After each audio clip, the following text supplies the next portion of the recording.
I'm here with Mark from Wolters World, and I'm going to ask him some trivia questions to see how much he knows about Washington, D.C.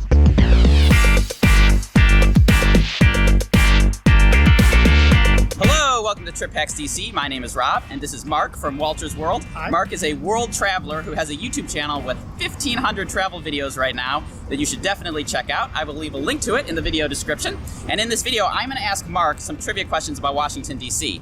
I actually have a new trivia tour, which is a tour of the monuments and memorials here on the National Mall, where I ask trivia questions as we go along the route. So, let's see how well I do. Okay, Mark, so this first one is a pretty easy one to get you warmed up. Okay. What is the one thing that you should never do on a metro escalator? Stand on the left. That is right. You should never, ever stand on the left side of a metro escalator. And Mark's going to have a video about the don'ts of DC, and I hope he puts this one as number one. Oh, it's number one, with a bullet. You never want to stand on the left side of an escalator. Metro etiquette is that when you're walking, you walk on the left, and when you're standing, you stand on the right. And that's just something that you should know before you come so that you don't annoy any locals, and so that you can prove that you watch Trip Hacks DC or Wolters World and you know exactly what you're doing before you arrive. Yes. Okay, so the next question is, speaking of metro systems, Washington, D.C. actually has two underground subway systems, believe it or not. Yeah. The Metro, that we just talked about, and the second one, which is underneath what landmark? The Washington Monument? Ah, good guess, but sorry you didn't get that one. The Smithsonian. No, it's not. It's not like in the movies. There's actually a subway underneath the Capitol. Some Congress members and senators can use the little Capitol subway system to get from their office building I did not know that. into the Capitol chambers where they would go for a vote. Can I go on that one? You actually can go if you contact your Congress member's office or your senator's office, and they're willing to take you on the Capitol subway. You can go in there and you can go do it. Dude, I have no idea. A lot of the Capitol complex is actually underground. There's the subway, but there's also a lot of underground walkways. So it's actually pretty rare to see a Congress member walking from his or her office to the Capitol to take a vote or go into the chambers or something like that. Okay, so the next question is about the layout of the city. The city was designed by a person named Pierre Charles L'Enfant, and he was not an American. Do you know what country he hailed from? Sounds like it would be French. That's correct. He was French. He was actually born in Paris and came over to the United States during the Revolutionary War. And then he was commissioned by George Washington and the other early leaders of our country to design the city. So one of the things that most people notice about L'Enfant's plan for the city is the street grid, which has the north and south streets, east and west streets, and then the diagonal streets that are named after states, and the traffic circles around the city. Some of the other things that L'Enfant did, for example, was to put the Capitol building on the point of highest elevation in the old city. And that's why it is called Capitol Hill, because it is actually on a hill.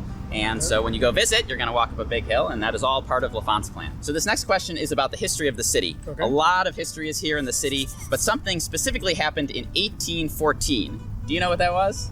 Is that when the White House burned down? That's right. That is when the British came to Washington, D.C., and they burned both the Capitol and the White House. Oh. And one of the things that the British did, unfortunately for us, was that they went into the Library of Congress, which was in the Capitol at the time, and they used the books as fuel when they were burning down the Capitol. So both the Capitol and the White House were damaged during the War of 1812, but we did rebuild both of them, and this is still the capital of the country. Okay, so this next one has to do with the fact that Washington, D.C., as you know, is not a state, but we do have a bigger population than two states. Any idea what those states are? Montana and Wyoming? Well, you got one of the two. Wyoming is the first, and Vermont is the second. Oh, yeah? And we are quickly gaining on Alaska. Huh. So the population of the District of Columbia in 2018 is about 700,000 people. I didn't know that.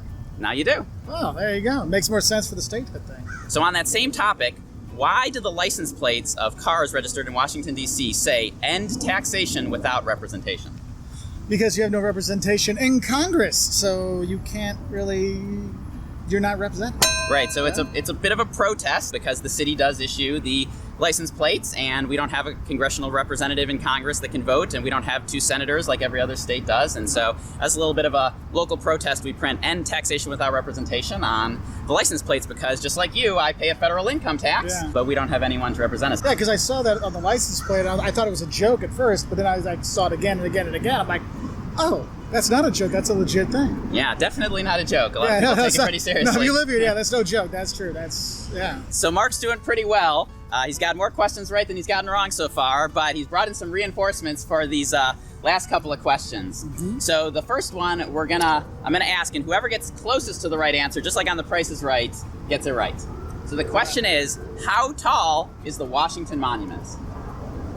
100 feet? What? He said 100 feet. Or 2? He said 200 feet.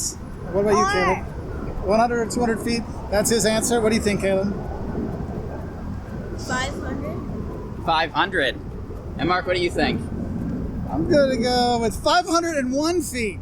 Oh, Mark got it right. Yes! Or at least closest. It is 555 feet tall. It is the tallest building in the city, and because of the Height of Buildings Act of 1910, we don't have any buildings that are even close to as tall as it. I got one Let's more. see if they could beat me. I got one more. So, Aside from when soccer. they built the Washington Monument, before they finished, they placed a precious metal in the little pyramid that's at the top of the Washington Monument.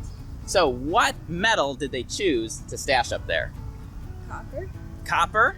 Good guess? What do you think? I know, like silver and like some marble. Silver and marble. Like marble is for the bottom and the rest is silver. Okay, you guessed silver. Silver's a really good guess, but the answer is actually aluminum, which in the 1800s was a newly discovered precious metal, and at that time, per ounce, it cost about the same as silver. And of course, it did not appreciate nearly as well as silver, and now we associate it with wrapping up leftover pizza and a can of soda or something like that, but at the time, it was quite a big deal. So I want to thank the Wolters family for coming on this video and answering some trivia questions with me. And if you want to come on a tour and answer trivia questions with me, you can head on over to triphacksdc.com and see the trivia tour and all of the tours that I offer. Thanks, guys. No problem.